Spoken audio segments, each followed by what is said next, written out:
I do want to give Commissioner Beeler a chance to talk. Thank you, Mr. Chairman. Yeah, for the record, I do own a few guns. I'm not a gun enthusiast by any means. I really wanted to speak to, just a couple of things that have been said by my colleagues. And by the way, I respect everything that's been said. I know it's been said in a respectful way, and I know none of it's personal. But I wanted to speak to a couple of things. And first of all, this resolution has absolutely nothing to do with my concern or action in terms of helping navigate Knox County through this financial crisis. They're completely unrelated. This resolution was worked on and crafted before the COVID crisis hit us, and has been deferred since we have been having our meetings on Zoom. So the timing was certainly not intended the way that it's turned out. In terms of the positions that I've taken on beer board votes, I want to speak to that too. I absolutely 100% respect every person, business owner's right under the laws of Knox County in the state of Tennessee to obtain a beer permit if they meet all the criteria. For that reason, I do not believe I have ever voted against anyone receiving a beer permit who met the criteria. I simply have a moral conviction when it comes to alcohol that has caused me to feel like passing, when possible, has been the best course of action for me. Otherwise, I couldn't serve. The other thing I want to speak to was, the political intent behind this. Is it political? Of course it's political, and I'll say why.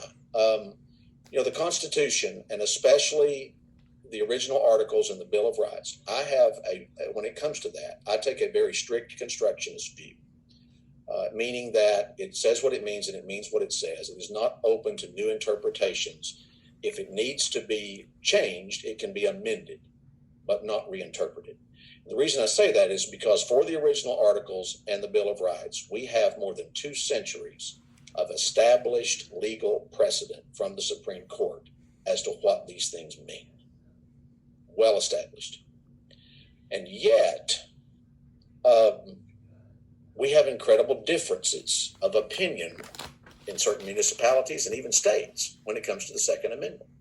I even had a constituent very respectfully say to me that while they don't like this resolution, they support the Second Amendment because they believe that you should be able to have a gun in your house to defend your home. And that sounds reasonable. I've had others who have said, not constituents, but I have heard others who have said they don't believe the Second Amendment ascribes any rights to private citizens to own weapons at all or guns at all. There are even some municipalities and states, for instance, in the state of New York, a court case about 10 years ago, the New York Supreme Court said that the only way to get a carry concealed permit in New York is to prove that you need special protection. So, all 3 of those views might sound reasonable to one group of people or the other, but they are simply not what 200 years of legal precedent has said the Second Amendment means. The Second Amendment is a far more broad right of law-abiding citizens to bear arms.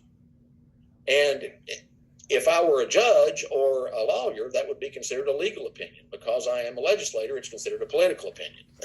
But I believe it's one that's important enough to state. I believe it's one that's important enough even for a county to state that, hey, you know what, this is our position. We believe in a strict constructionist view of the Constitution. And, no, not every single person does, but in a majority, that's what we believe. We believe that the Second Amendment should be viewed in the way 200 years of established legal precedent has said it should be viewed. Not as some municipality somewhere may say that it should be viewed, but that legal precedent has established it should be viewed. Is it something we shouldn't do? I respect your heart. If that's what you think it's something that's out of our lane, I get that. And that does not mean to me that you don't support the Second Amendment. But I think statements like this are being made by municipalities, counties, and states, even states across our country. I believe Oregon is one. and I think it's a statement worth making. Okay, thank you.